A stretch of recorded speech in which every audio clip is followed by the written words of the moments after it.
বন্ধু আমার, নওজোয়ান সাথীরা, বাবারা, সবার কাছে বলুন, এভাবে কেন সমাজ ছেড়ে দিলেন, ঘর ছেড়ে দিলেন, পরিবার ছেড়ে দিলেন? কি করছেন আপনারা? আপনারাই করতেন পারেন। এই এক সেট সোফা, 6টা চেয়ারওয়ালা, একটা ডাইনিং টেবিল, একটা ফ্রিজ, আর কয়টা কাচের প্লেট, লবণের বাটি, চায়ের কাপ, 2টা আলমারি, 4টা খাট, আর টাইলসওয়ালা একটা বাসা, 4টা রুম, 2টা বাথরুম। এই সামান্য কদ্দুর মিলাইতে গিয়া 60 বছর শেষ করে দিলেন।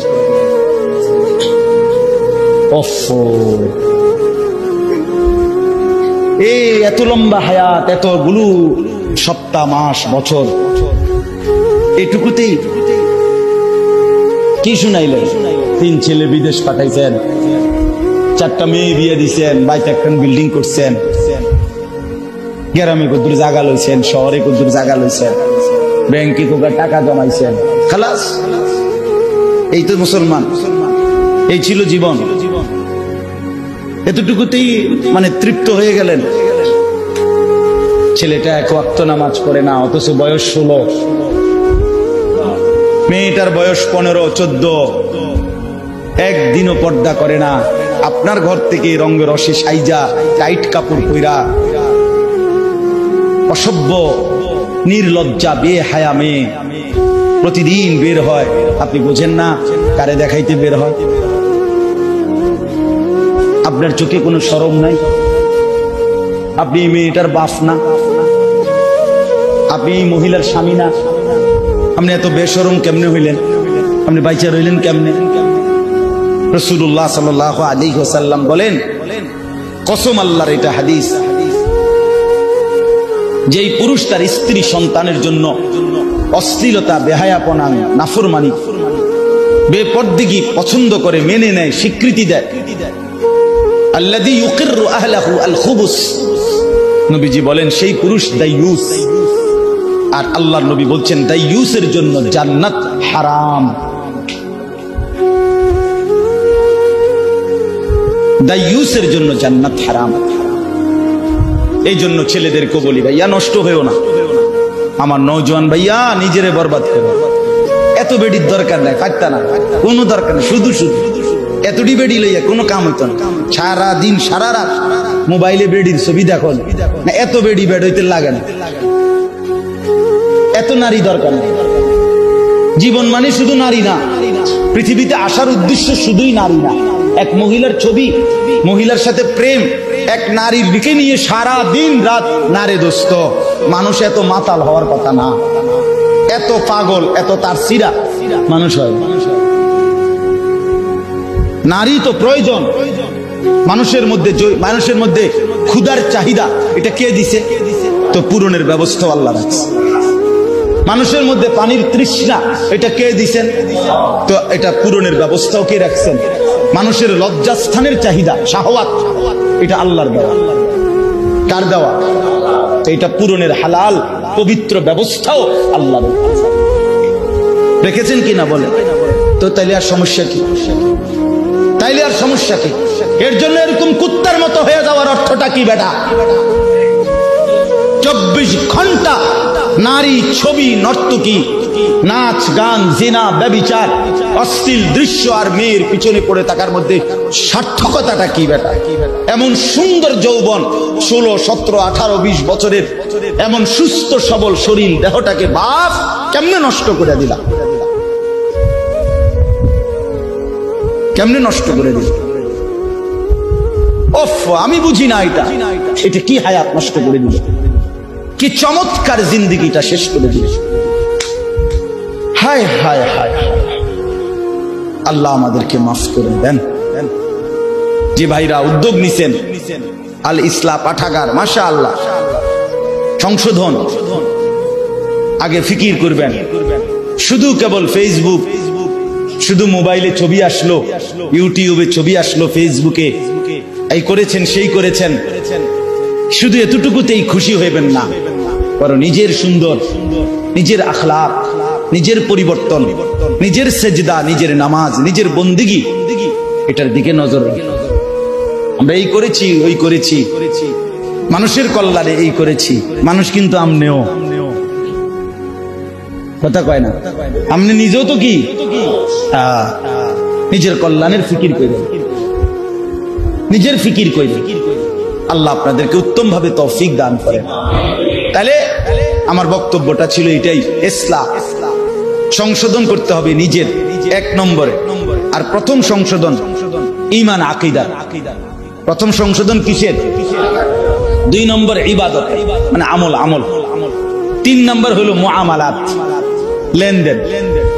আমরা চলতে গিয়ে জীবন চলার পথে জমির বেচা কিনা, এরপরে আমাদের সমস্ত উৎপন্ন কর্ম, আমরা যে উপার্জন করি, উপার্জনের যার যেটা পন্থা, চাকরি বলেন, ব্যবসা বলেন, ক্ষেত বলেন, যেটাই বলেন, যে যেমনি রোজগার করে, এর রোজগার মানেই লেনদেন। রোজগার মানে কি? কেউ পণ্য দেয়, কেউ টাকা দেয়, কেউ শ্রম দেয়, কেউ মজুরি দেয়, এই না কথাটা? মানে লেনদেন হয় এখানে। আমি শ্রম দিচ্ছি, আপনি আমারে পারিশ্রমিক দিচ্ছেন। আমি মাল দিচ্ছি, আপনি আমারে কি দিচ্ছেন? টাকা দিচ্ছেন। আমি জমি দিতেছি, আপনি আমারে মূল্য দিতেছেন, মানে লেনদেন। এইটাই মুআমালা। এইটাকেও সংশোধন করা আছে।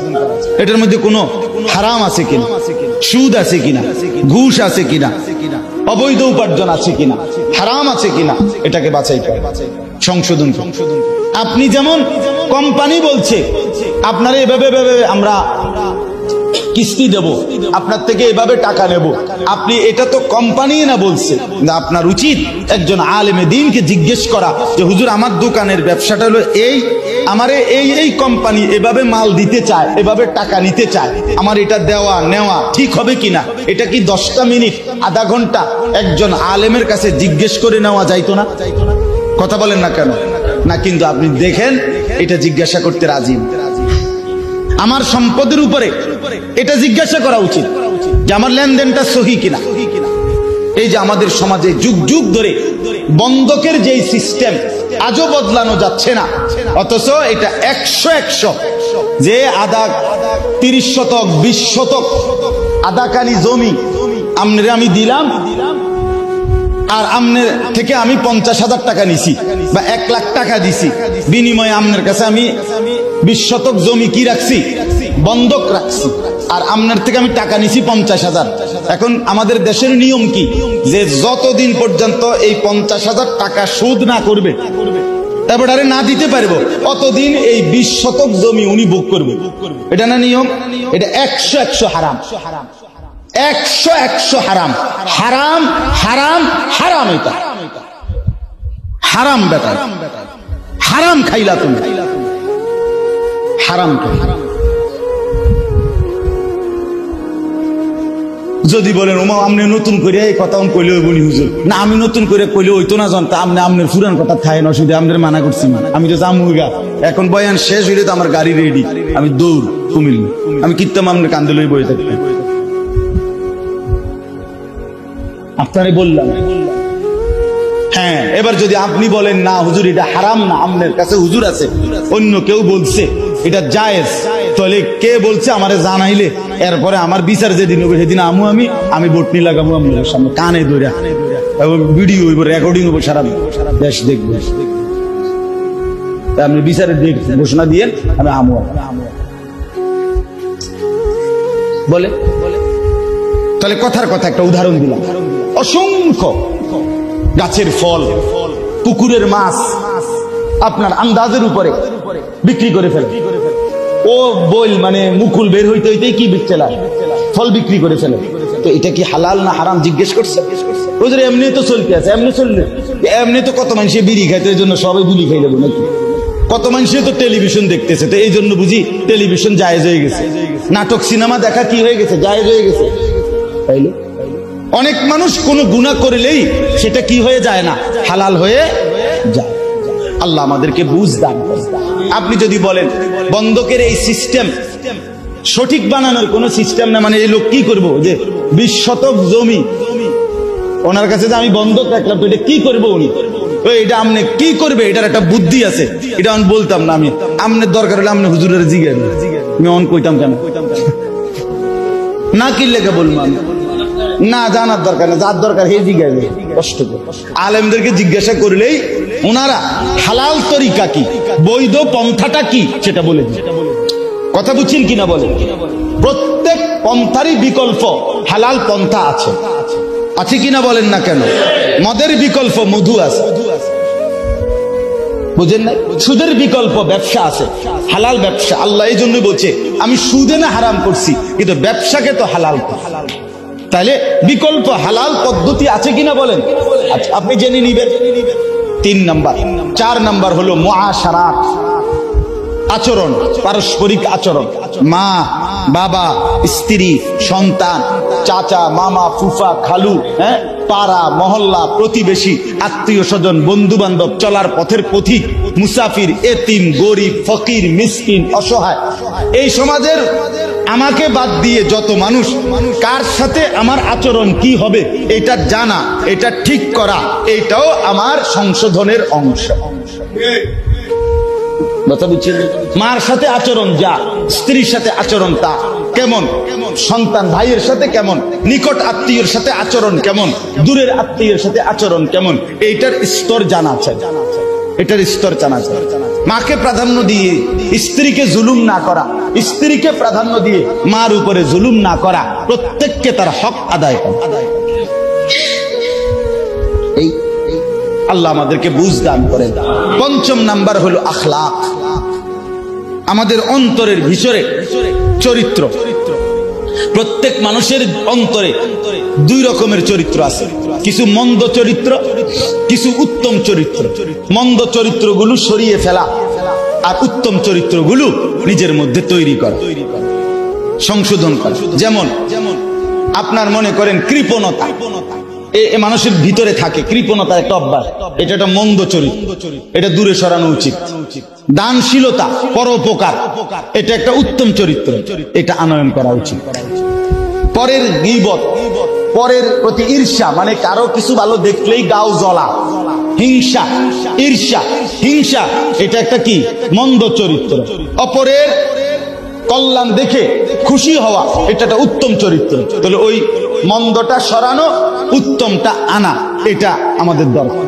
তাহলে আমি অল্প কথাই বললাম। 1 নাম্বার আমাদের ঈমান আকীদা সংশোধন করা উচিত। 2 নাম্বার ইবাদত আমল সংশোধন করা উচিত। 3 নাম্বার লেনদেন সংশোধন করা উচিত। 4 নাম্বার পারস্পরিক আচরণ সংশোধন করা উচিত। 5 নাম্বার আখলাক, মানে ভেতরের চরিত্র সংশোধন করা উচিত। তাহলে ইসলাহি মাহফিল এবার বলেন তো কি পরিমাণ দরকার? কথাটা বুঝছেন কিনা বলেন? এগুলো একটা একটা করে ধরে ধরে ধীরে ধীরে ঠিক করা দরকার, শোনা দরকার, বুঝা দরকার, সংশোধন করা। এই জন্য আমি অনুরোধ করলাম, যেই ভাইরা আলহামদুলিল্লাহ উদ্যোগ নিছেন, আজকের মজলিসও সাজাইছেন এবং আপনারা ভিন্ন আরো আয়োজনও করছেন, আপনাদের এই সব আয়োজনে আল্লাহ তাআলা বরকত দান করেন। আর আপনারা যারা মসজিদের কমিটি আছেন, মসজিদের ইমাম সাহেব, খতিব, মুয়াজ্জিন সাহেব আছেন এবং মহল্লার মুসল্লি আছেন, আপনাদের কাছে অনুরোধ, আলহামদুলিল্লাহ আপনাদের ফেনী সমৃদ্ধ এলাকা, ফেনী জেলা ওলামায়ে কেরামের জেলা, ওলামায়ে কেরামের জেলা, উপযুক্ত আল্লাহওয়ালা মুত্তাকি ফরহেজগার ওলামায়ে কেরাম আলহামদুলিল্লাহ আছে এখানে। এই জন্য আপনারা মাঝে মাঝে 2 মাস পরে পারেন, 3 মাস পরে পারেন, এরকম ইসলাহি মজলিস করার চেষ্টা করবেন। জনপ্রিয়তা কোনো জরুরি না, কোন বক্তার জনপ্রিয়তা আছে, উনি আইলে কিছু লোক বেশি হইব না, এই জনপ্রিয়তার মোহ এটা ঠিক না। আমার জনপ্রিয়তা মূল মাকসাদ না, সংশোধন মূল মাকসাদ। কথা বুঝছেন কিনা? এই কাজে 50 জন হোক, 20 জন হোক, 10 জন হোক, মুসল্লিরা আপনাদের যদি একটা একটা ওযু, গোসল, নামাজ, সূরা, কেরাত, দোয়া, কালাম, আপনাদের ঈমান আকীদা লেনদেন ধীরে ধীরে সুন্দর হয়, ঠিক হয়, সামান্য একটু খেয়াল করলে হয়তো অনেক কিছু ঠিক হয়ে যাইত, কিন্তু আপনি খেয়াল করছেন সেজদার মধ্যে পিছন দিয়ে যদি 2 ঠ্যাং উঠতে যায়, দোনো পাও একসাথে উঠে যায়, নামাজ একেবারেই বাতিল, নামাজ আর হবে না। ওই নামাজ সৌসেজদা দিলে হইতো না, নামাজ এটা একবার বাতিল। এখন আমি নিজ চোখে দেখছি, আপনারা একটা দিন একটা মসজিদের সেজদার পরে একটা ভিডিও করাইয়া দেখেন যে পিছি দিয়ে কি হয়।